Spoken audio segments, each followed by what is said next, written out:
Hello student, मैं हूं राजेश बड़ारिया और कंप्यूटर फॉर क्वांट चैनल के अंदर आपका हार्दिक स्वागत है। तो आज का जो टॉपिक है वेरी इंपॉर्टेंट है, आप सभी जने देख ही सकते हैं कि हाउ टू सोल्व पेपर। जो 2 घंटे मिलेंगे आपको एग्जाम हॉल के अंदर, उस समय आपको आपका पेपर कैसे सोल्व करना है, कैसे कंसंट्रेट रहना है, किस तरीके से ओएमआर को भरते जाना है, ये सारी चीज़ें हम आज इस वीडियो के अंदर देखने वाले हैं।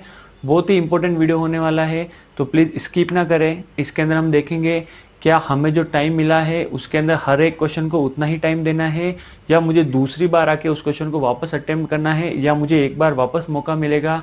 क्या मुझे ओएमआर शीट सबसे लास्ट में भरनी चाहिए एग्जाम के अंदर, या 1 घंटे बाद भरनी चाहिए, या 2 घंटे बाद भरनी चाहिए। ओके, जो भी टाइम ड्यूरेशन है उसके अंदर। तो ये सारी चीजें हम इस वीडियो के अंदर डिस्कस करने वाले हैं। काफी इंपॉर्टेंट वीडियो होने वाला है आप सभी के लिए। आप काफी कुछ सीख सकते हैं इस वीडियो से, तो प्लीज लास्ट तक बने रहिए। और अगर आपको अच्छा लगे तो प्लीज अपने दोस्तों के साथ जरूर शेयर कीजिए। चलिए शुरू करते हैं, मैं आपका ज्यादा टाइम नहीं लूंगा।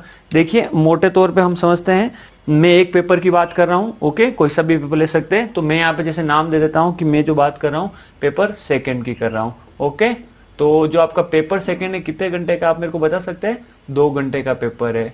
और 2 घंटे मतलब क्या होता है इसके अंदर? 120 मिनट। ओके, तो क्वेश्चन कितने आएंगे आप बता सकते हैं मुझे? 100 क्वेश्चन आएंगे। तो अगर हम एवरेज निकाल के देखें तो मोटे तौर के ऊपर आपको एक क्वेश्चन सोल्व करने के लिए लगभग 1 मिनट और 12 सेकंड मिलेंगे। ठीक है, मेरे ख्याल से कैलकुलेशन सही है, आप चेक कर लीजिए। मोटे तौर पे आपको एक क्वेश्चन के लिए 1 मिनट और 12 सेकंड मिलेंगे। तो बहुत सारे स्टूडेंट सोच सकते हैं कि क्या मुझे हर एक क्वेश्चन के अंदर 1 मिनट 12 सेकंड देने हैं क्या सर, या किसी क्वेश्चन के अंदर मैं 1 मिनट में कर सकता हूँ, या किसी क्वेश्चन के अंदर मैं 5 मिनट में फंस गया तो बाकी क्वेश्चन में कैसे करूंगा। जब मैं क्वेश्चन पेपर सोल्व करूंगा तो हार्ड क्वेश्चन आ गए, उसके अंदर मेरा टाइम वेस्ट हो जाएगा। मान लीजिए 3-4 क्वेश्चन ऐसे आ गए जिसके अंदर आपके 15-20 मिनट वेस्ट हो गए, और पेपर के लास्ट के अंदर ऐसे क्वेश्चंस थे जो बहुत इजी थे, आप विद इन 10 सेकंड या 20 सेकंड उन क्वेश्चन को कर सकते थे। पर ड्यू टू प्रॉपर मिसमैनेजमेंट, आपने थोड़ा मैनेजमेंट नहीं किया, ध्यान नहीं दिया पेपर कैसे सोल्व करना है, उसके कारण जो इजी से क्वेश्चन थे आपके रह गए। इससे क्या हो गया, जो स्टूडेंट उन क्वेश्चंस को करके आए वो आपके मेरिट के अंदर आपसे आगे निकल जाएंगे।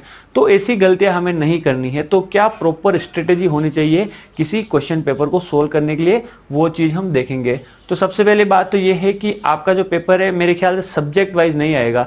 जैसे ऑपरेटिंग सिस्टम दिया हो तो सारे क्वेश्चन एक साथ नहीं आएंगे, कंप्यूटर नेटवर्क दिया होंगे तो एक साथ क्वेश्चन नहीं आएंगे। तो मैं ये मान के चल रहा हूं कि पेपर है वो मिक्स पैटर्न पे आएगा। मिक्स पैटर्न का मतलब 2 क्वेश्चन कंप्यूटर नेटवर्क के, फिर डीबीएमएस के, फिर आगे जाके कई कंप्यूटर नेटवर्क के, फिर एचटीएमएल के, एक्सएमएल के, इस तरह के क्वेश्चंस आ सकते हैं। तो मैं ये मान के चल रहा हूं पेपर आपका मिक्स अप्रोच के अंदर आएगा, रैंडम क्वेश्चंस आएंगे।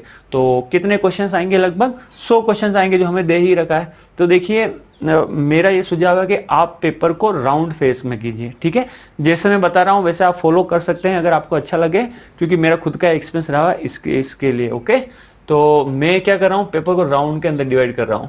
देखिए, राउंड 1, राउंड 2, राउंड 3। ओके, तो जो राउंड 3 तक पहुंच पाए अच्छी बात है, हो सकता है कोई राउंड 2 तक ही रुक जाए।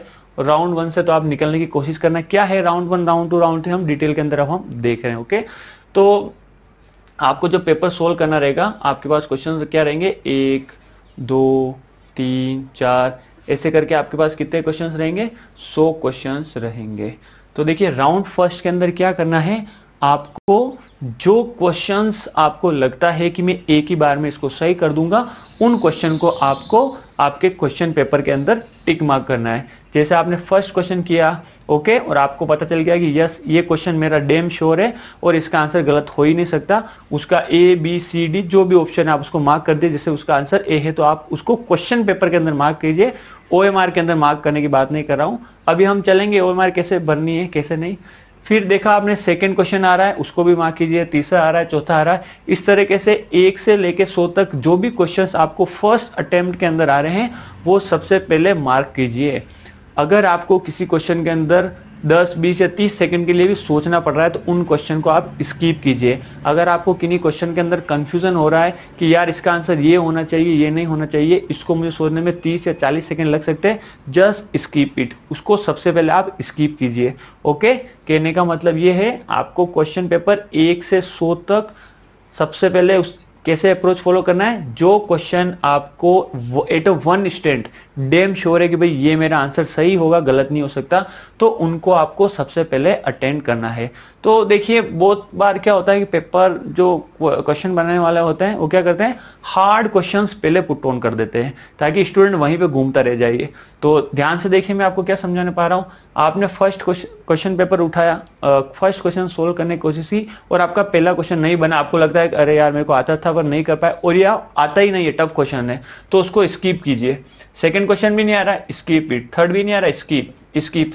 मान लीजिए आपको रेगुलर 10 क्वेश्चंस नहीं आ रहे, मैं एक क्या बोलते हैं मान के चल रहा हूं कि रेगुलर आपको 10 क्वेश्चंस नहीं आ रहे, तो इस केस के अंदर आपको डीमोटिवेट नहीं होना है, आप जस्ट उन क्वेश्चंस को स्किप करते रहिए, कोई बात नहीं। 90 क्वेश्चन मेरे पास अभी भी पड़े हैं, ओके, और उनमें से मैं क्वेश्चन कर सकता हूं या कर सकती हूं। रेगुलर 10 क्वेश्चन नहीं आ रहे तो कोई भी डीमोटिवेट नहीं होगा, जस्ट स्किप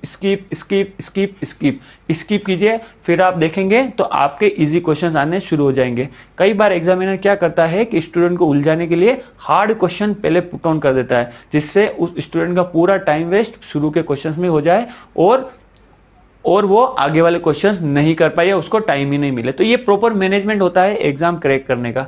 तो देखिए अगर आपको रेगुलर 10 क्वेश्चन नहीं आ रहे तो भी टेंशन लेने की जरूरत नहीं है, जस्ट स्किप कीजिए और बाकी के 90 क्वेश्चंस बचे हुए हैं उनको आप करने की कोशिश कीजिए।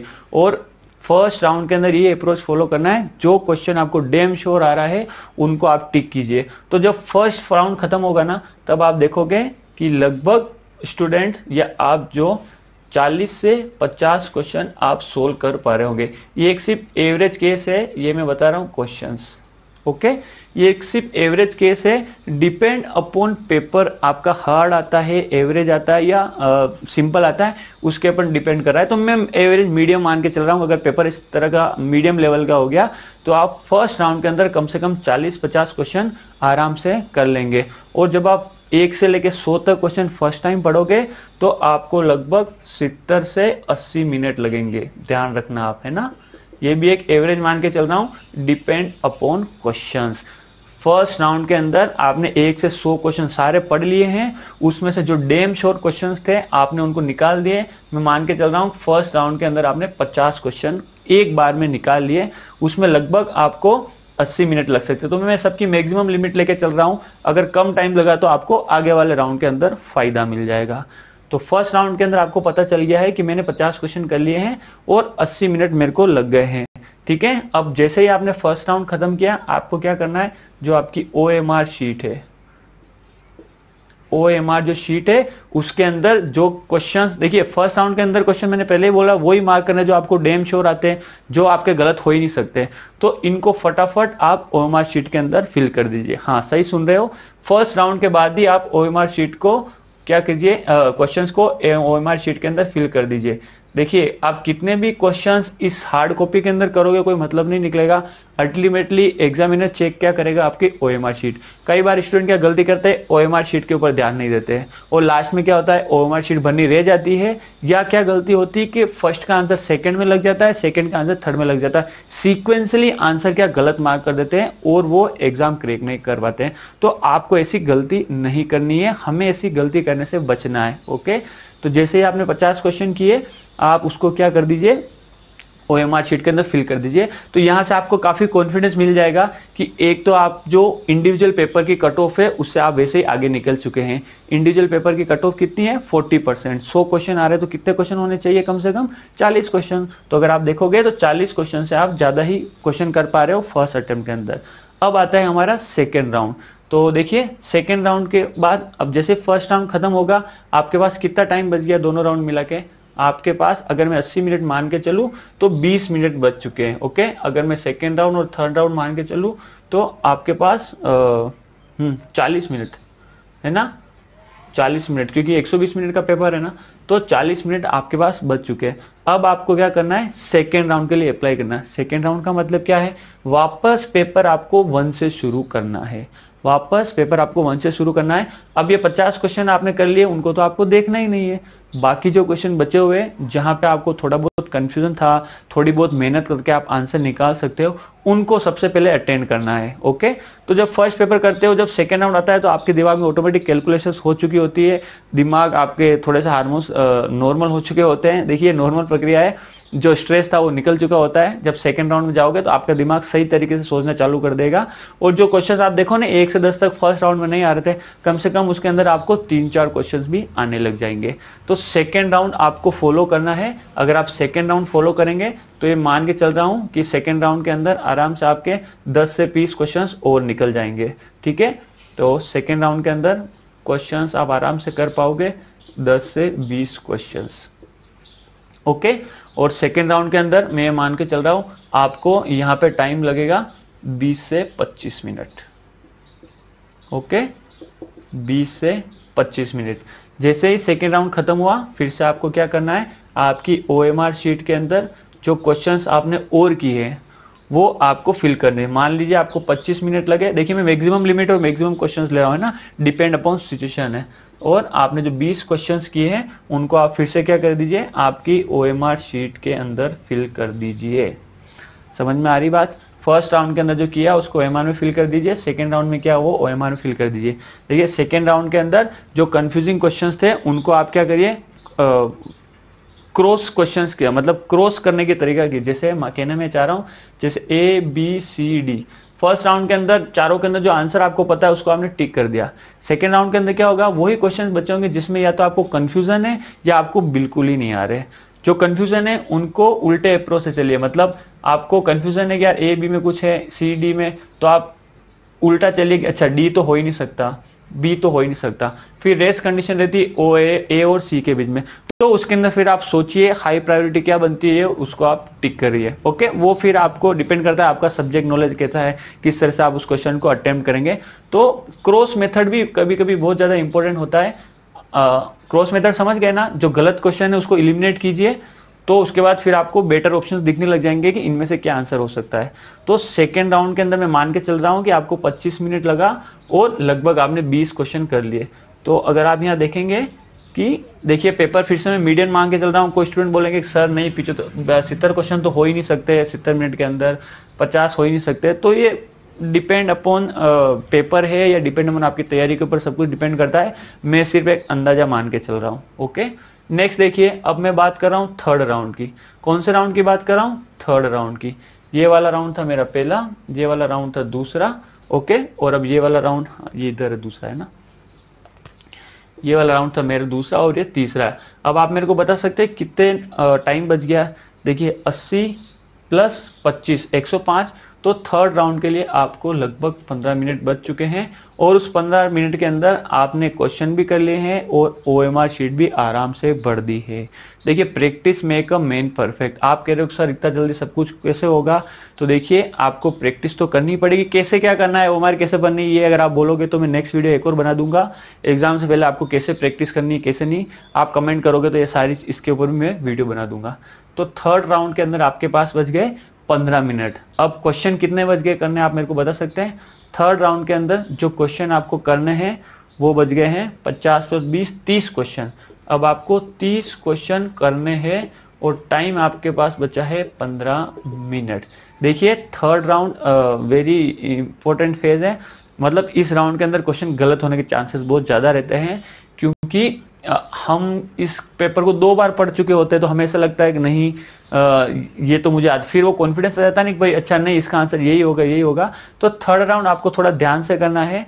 जैसे न्यूमेरिकल क्वेश्चंस है, जैसे न्यूमेरिकल क्वेश्चंस है जिनको आपने इसके अंदर स्किप किया, ओके, उनको आप करने की कोशिश कीजिए, क्योंकि न्यूमेरिकल के अंदर जो आंसर्स आते हैं वो डैम श्योर एकदम करेक्ट आते हैं। तो उन क्वेश्चंस को आप करने की कोशिश कीजिए। जो ऐसे क्वेश्चंस आपको लग रहा है कि जिनको थोड़ा सोल्व करना पड़ेगा, आंसर आ जाएंगे, उनको करने की आप कोशिश कीजिए। तो अब 15 मिनट के अंदर जितने आप क्वेश्चन करोगे ना, आपके सारे सारे प्लस है। पर फिर से बोल रहा हूँ, इस थर्ड राउंड के अंदर कंफ्यूजिंग वाले क्वेश्चन अटेम्प्ट नहीं करने हैं। जिन क्वेश्चन के अंदर आपको कंफ्यूजन है उनको अटेम्प्ट नहीं करना है इस थर्ड वाले राउंड के अंदर। जिनको सोल्व करने पे डायरेक्ट आंसर्स आते हैं, सोल्व करने के ऊपर आंसर्स आते हैं, उन क्वेश्चंस को आप कीजिए। ओके जैसे कंप्यूटर नेटवर्क के अंदर न्यूमेरिकल्स आ गए, डीएसए के अंदर न्यूमेरिकल क्वेश्चन आते हैं, ट्री ट्रावर्सल करना, डीएफएस निकालना, ओके सी प्लस प्लस के अंदर आपको आउटपुट निकालना। तो इस तरीके से जो जहां पे आउटपुट निकाल सकते हैं या सोल्व कर सकते हैं उन क्वेश्चन को आप इनके रख सकते हैं। ऑपरेटिंग सिस्टम के अंदर शेड्यूलिंग एल्गोरिथम है, उनको आप इन चीज के अंदर रख सकते हैं। ओके तो बहरहाल अगर आप देखोगे ओवरऑल तो लगभग आप आराम से, वैसे यहाँ पे कितने 70 क्वेश्चन हो रहे हैं, एंड ऑफ द डे अगर आप 70 से 80 क्वेश्चन भी कर पाते, वैसे बहुत ज्यादा आंकड़ा हो जाएगा अगर मैं ऐसा कहूंगा, तो ये डिपेंड अपॉन पेपर है। यहाँ से अगर आप कहोगे तो सर ज्यादा हो रहा है 60 से 70 कर लीजिए। ओके तो डिपेंड अपॉन आपकी तैयारी ऊपर है, पेपर कैसा आता है कैसा नहीं। तो अगर आप इस तरह से राउंड अप्लाई करोगे ना, राउंड 1, राउंड 2, राउंड 3, तो आप प्रॉपर टाइम के अंदर ज्यादा क्वेश्चंस कर सकते हो और यहाँ पे कहीं भी आप डीमोटिवेट भी नहीं होगे। देखिए एग्जाम के अंदर 2 घंटे या 3 घंटे का जो भी पेपर होता है उसके अंदर विजेता वो होता है जो उस सिचुएशन को आराम से हैंडल कर ले। आता सबको है, सब पढ़ के जाते हैं, पास सब नहीं हो पाते। रीजन ये कि उस 2 घंटे का प्रेशर आप कैसे हैंडल कर सकते हो, उसके लिए आपने क्या प्लानिंग की है, वो बहुत मायने रखती है। तो अगर आपको ये अच्छा लगे तो प्लीज आप इसको एडॉप्ट कर सकते हो। राउंड 1 जो क्वेश्चन पहले आते हैं वो करिए, राउंड 2 जो कंफ्यूजिंग क्वेश्चन है उनको आप इलिमिनेशन मेथड से करिए, राउंड 3 के अंदर जिनको सोल्व करना है क्वेश्चन, जिनके आंसर निकलेंगे ही निकलेंगे, उन क्वेश्चंस को आप पहले प्रायोरिटी पे रख के कर सकते हैं। ओके तो मान के, तो मेरे ख्याल से आपको जो ये मेरा तरीका था समझ में आया होगा। ओके तो अच्छे से तैयारी कीजिए, कोई भी डीमोटिवेट मत होइए। अगर कोई भी प्रॉब्लम है तो आपको कमेंट कीजिए। मेरा चैनल है Telegram computer for quant, okay उसको आप ज्वाइन कीजिए। किसी भी तरह का कोई डाउट है कि सर नहीं मुझे कुछ भी समझ में नहीं आ रहा है, क्या पढूं क्या नहीं, देखिए मैंने सब्जेक्ट वाइज वीडियो भी बना दिया है कि कौन सी सब्जेक्ट आपको पहले पिक करनी है, फिर सब्जेक्ट के अंदर कौन से टॉपिक आपको लेने हैं पहले, वो वाला भी वीडियो बना दिया है। और अब आपको एग्जाम के अंदर पेपर कैसे सोल्व करना है ये वाला भी वीडियो बना दिया है। और अगर आप कमेंट करेंगे तो OMR की प्रैक्टिस कैसे करनी है, उसको कैसे फिलअप करनी है, इन सब के रिलेटेड भी मैं वीडियो बना दूंगा। प्लीज अच्छे से पढ़ते रहिए और हमेशा मोटिवेट रहिए। Thank you.